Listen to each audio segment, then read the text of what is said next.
5க்கும் 10க்கும் வேலை செஞ்சா முந்தானையில் துளி கட்டும் தாய்மாரை நீ கொஞ்சம் தள்ளி வச்சா மன்னிப்பலா தாய்பால் உனக்கு கொக்கொலா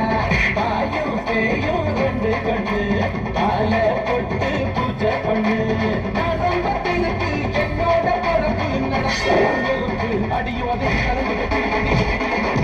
பொங்கல் பொங்கல்